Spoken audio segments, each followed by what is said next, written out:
This is Sounds Like Adventure, an actual play podcast all about fun roleplay, short runtimes, and great sound design. I'm your host and DM, Jack Trainer, and I'm joined by my co-hosts and players, Jacob Sirachi and China Wenzel.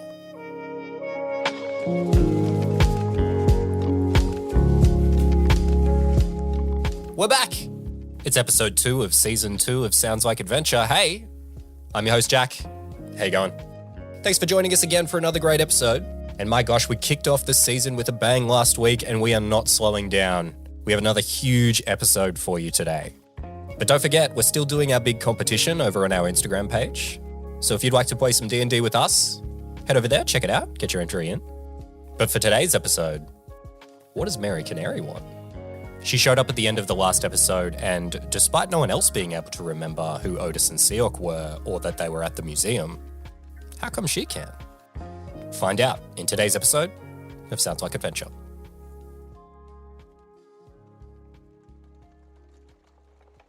So when we last left off, we picked up the day after the events at the Hall of Electric Curiosity.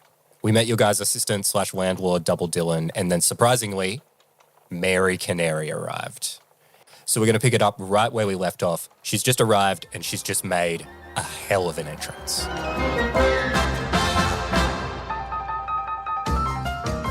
Mary Canary just sort of strides in like she owns the place, just like full chewing the scenery.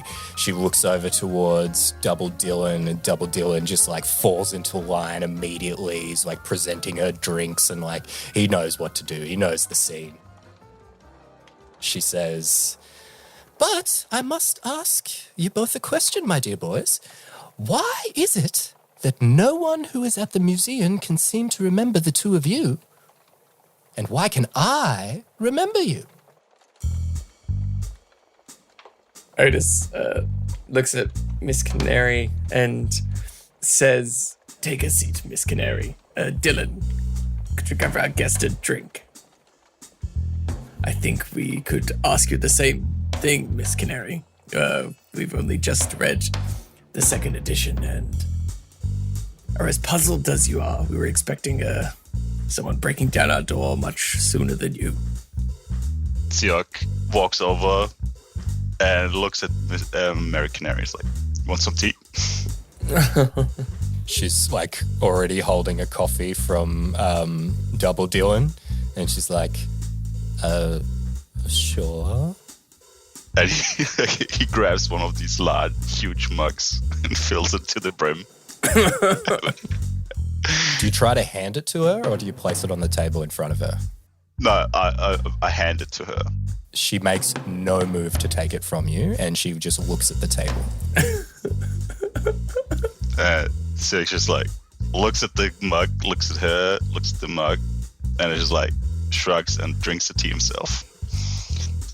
"So what brings you here?" And as you drink it, she says, "And that's quite all right with me," and sips her coffee. So you just say, "What brings you here?" "Yeah." "The thing I just asked you about, the magic that you've used to doctor everyone's memories, and clearly this incident at the museum that you were responsible for." Okay, so you thought that my brother and I went to a museum, did unmentionable things there, and then magicked everybody to forget us. And you came to us by yourself. That's where we're at, yes?" There's like no like shaking in her voice, no sign of intimidation, no sign of anything. And she says, "That's quite right, my dear boy." "You are brave." Now, Miss Canary, if you believed us possible of that sort of magic, do you think that this would be our abode?" And like gestures around the room. It is quite bad, isn't it? I think bad is a harsh word, Miss Canary, but not... Some would say soft. But anyway, so are you saying... What are you saying? While we may have been responsible for some of the occurrence at the menagerie, the forgetfulness was not us. Can I roll an insight on, like, Mary Canary, just to see if her intentions are true? Like, if she's trying to catch us out in a lie or if she's trying to use us in a way. Yeah, go ahead. Give me a 12. 12, beautiful.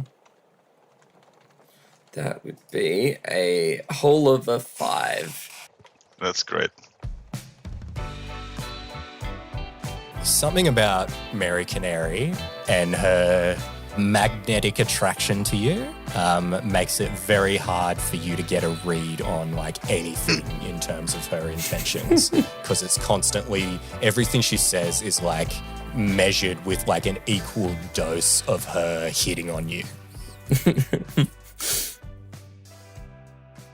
Siok would like to add to what Otis just said and say, not only were we only partially responsible for the things that happened last night at the museum, but also were we barely responsible for anything that happened in the menagerie at all. She looks at you very hard and she says, I believe half of what you just said. I believe you didn't have anything to do with this forgetfulness, did you? As much as it pains me to admit, my dear, my brother is quite right. That was not us, and we are just as puzzled as you. There aren't many who beat me in a game of art identification. And from the moment I met you, I didn't believe you were art buyers. Why would you be at the Hall of Electric Curiosity to buy art? Ridiculous. Anyone could have seen through it who has been around galleries. But clearly you know something. So I'm choosing to believe you because I have need of your services. I believe that it was you that owed us a favor, Miss Canary. I know I lost the contest, and it is I that owe you the favor, my dear boys. But I don't come to you asking for a favor. I come to you with a job for investigators. What kind of information are you looking for? And specifically, how much would it pay? Details. I liked you much more, Siok, when you were pretending to be painfully rich. That was much more appealing to me, this ugly talk of money. Trust that the Canary family, one of the most prestigious families in Ethel Grove, we have roots all the way back to when the roost was named Arboreal, trust that we will reward you handsomely. And she really disdainfully looks at the location that she's in at this point. And what would the job be, Miss Canary? Saying this, her sort of hackles drop a little bit, and she's like, okay, cool. You guys are hearing her out now. She doesn't have to keep trying to convince you at this stage.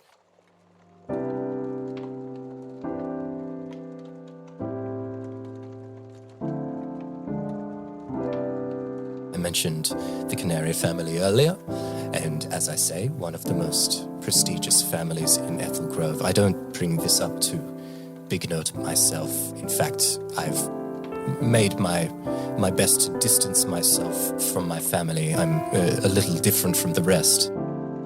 And my daughter. And she takes a pause, and it's like some deeply repressed emotion almost escapes her for a moment. And she says, apologies. My daughter has always been different. Misunderstood, you see. But she and I always understood one another.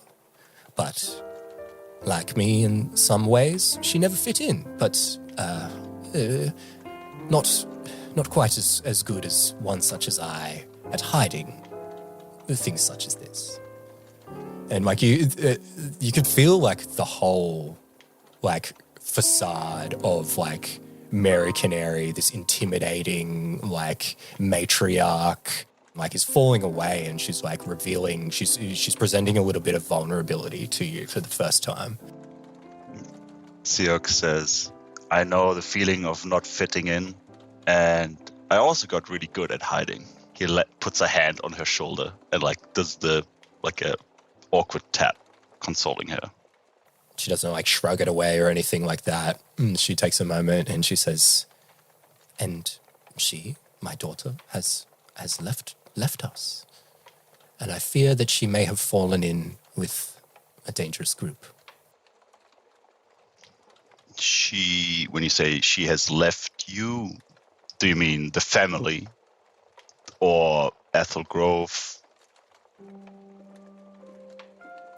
You must understand, life in the Roost is different and secluded. Most don't act like me. Most don't move outside of the Roost and visit other places and have relationships with people they would consider below their station.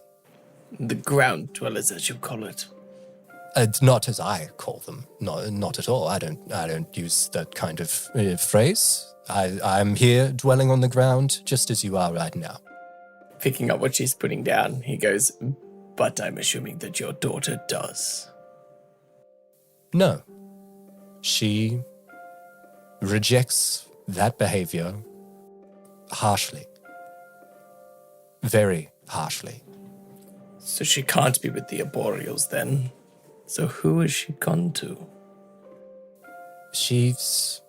The people she is with, I don't know, but what I do know is the area she's been around has been troubling.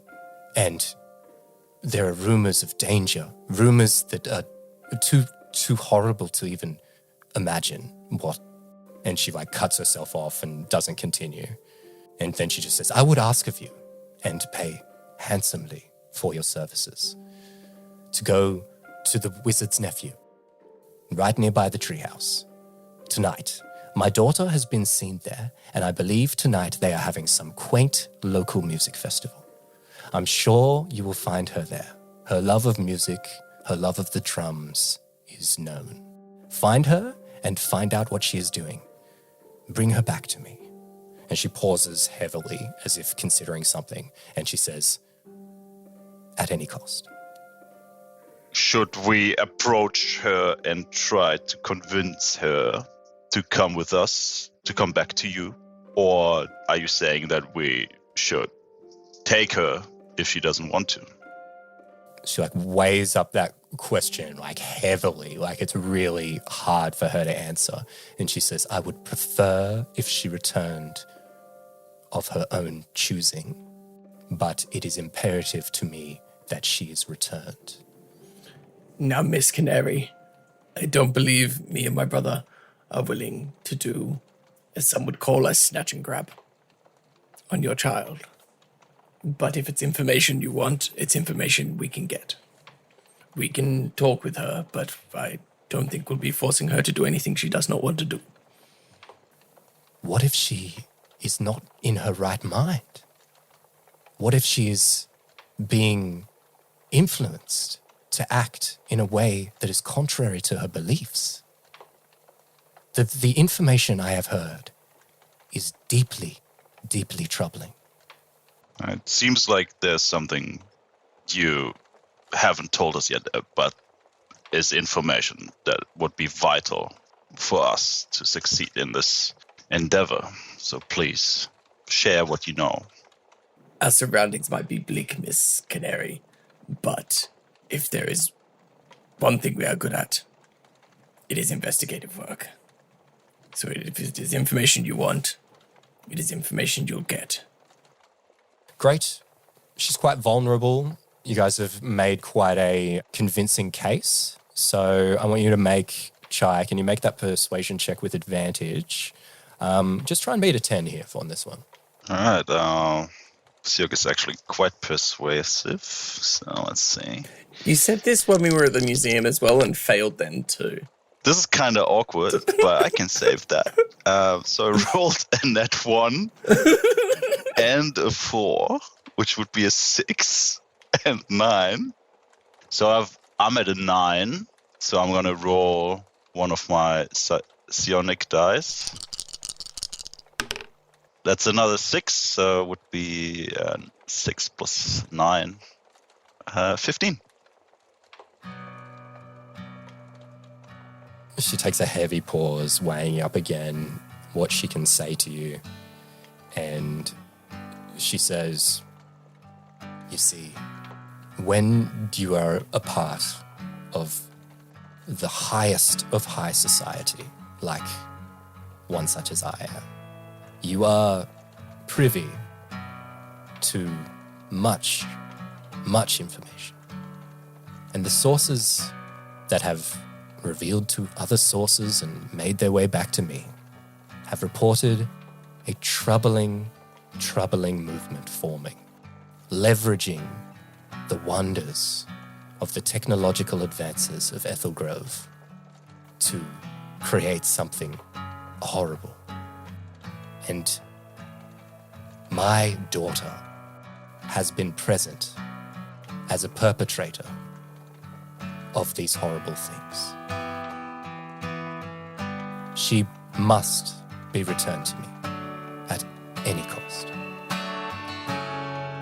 Miss Canary, now, we do need to cover the fact that sometimes in this line of work there is information that comes out that you may not be ready for.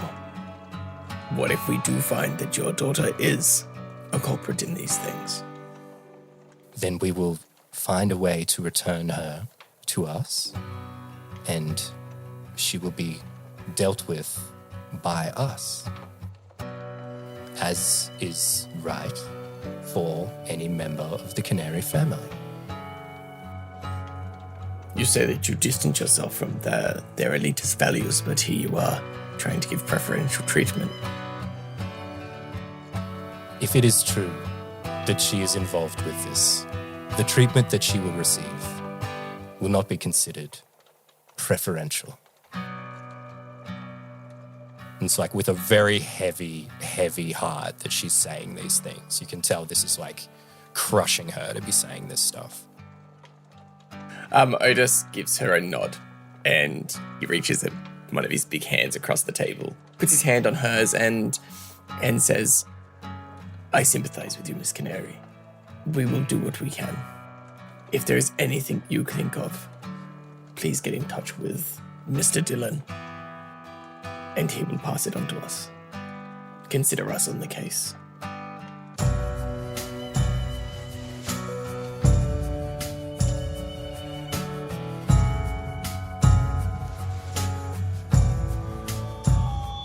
So when we join you guys, it's later in the day, and before Mary Canary left the office, she gave you all the details of the deal, and that was all broken down.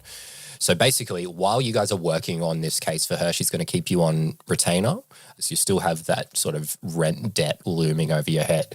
But upon the return of Mary Canary's daughter to her, you guys have managed to agree with her that you're not going to do like a snatch and grab of her, basically. If you can get her information, or by actually bringing the daughter to Mary Canary personally, either of those are acceptable outcomes here. She basically will provide you with like an eye-popping amount of gold. And in addition to this, she also passed on all the details that you need to know to be able to find her daughter. So her daughter's name is Canary, and she has pink feathers, and she resembles a galah. So hang on, Carrie Canary? Yeah, Mary Canary and Carrie Canary of the Canary family.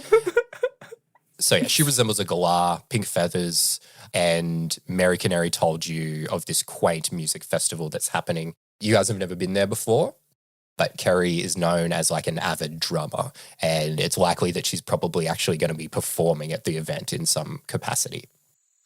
But right now, you're on your way to meet up with a contact that Mary Canary has set you up with in the Treehouse District. So she gave you the address of this guy's house. It's 46 Bow Street. And she told you that he is an Aarakocra, and she described him as a total idiot, but said that he was well connected in this whole world of like, you know, quaint folk music. Siok and Otis, how are you guys dressed for this event as you're making your way to catch up with this person who's going to welcome you in? I would say that Otis is probably wearing like a nice like trilby hat. Still dressed quite dapper, but not as much as the museum. Like he's still got a nice coat on, but probably not a vest underneath. Just like a coat, a shirt, and some like nice pants, and just like a casual formal dress.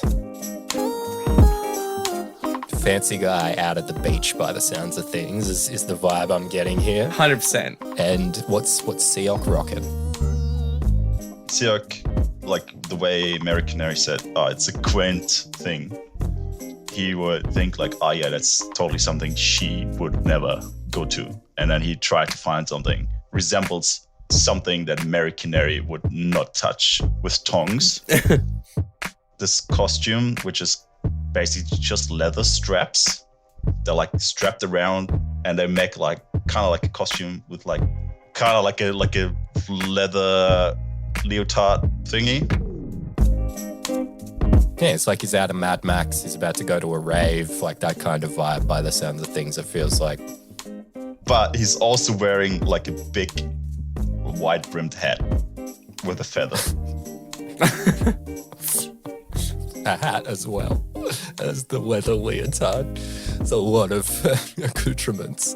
But anyway, so you guys arrive at 46 Bow Street and you look up at the house and it's like disheveled. There's an old couch sitting on the porch. There's various like sculptures that look like they've been stolen from places around the city and they're put into like humorous poses and stuff like that. You know, one's bent over in front of the other one, that type of thing.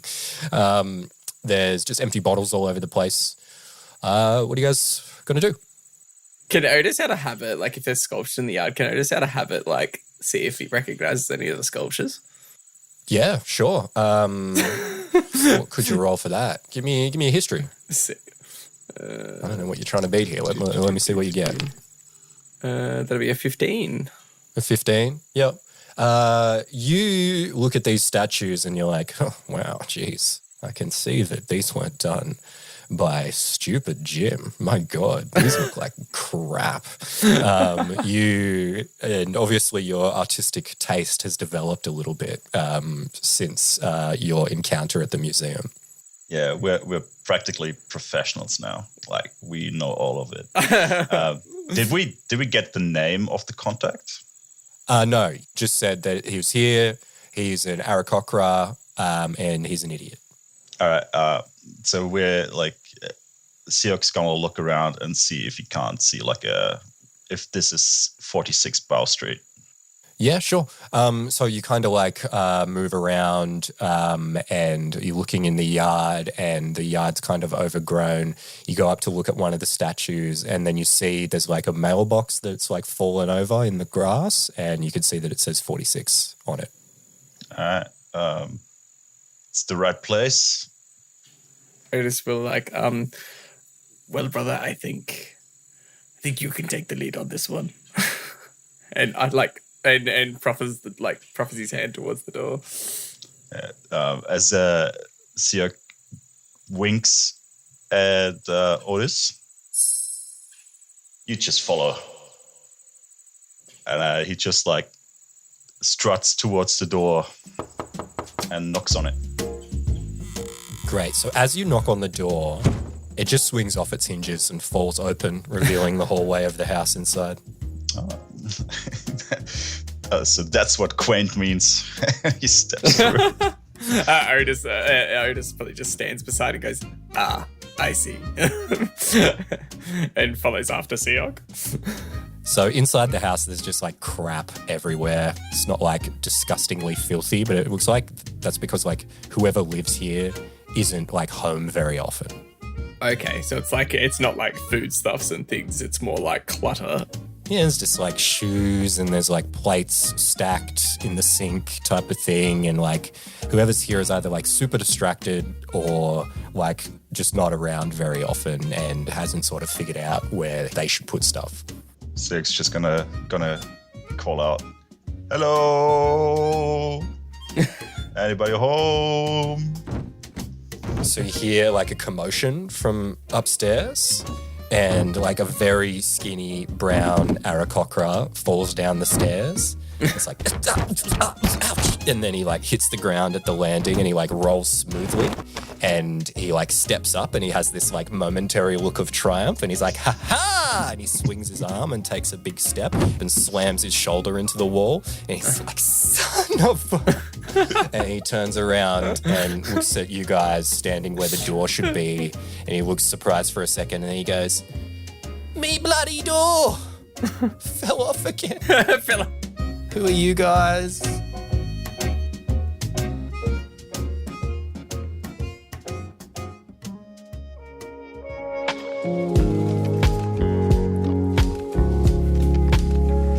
And there you go. Season 2, episode 2.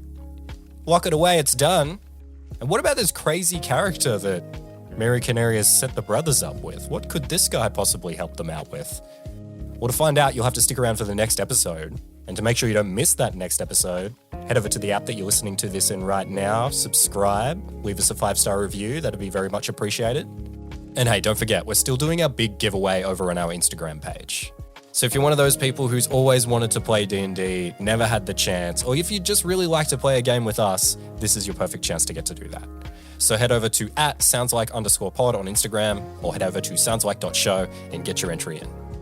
But hey, with all that in mind, we'll catch you next week for the next episode of Sounds Like Adventure.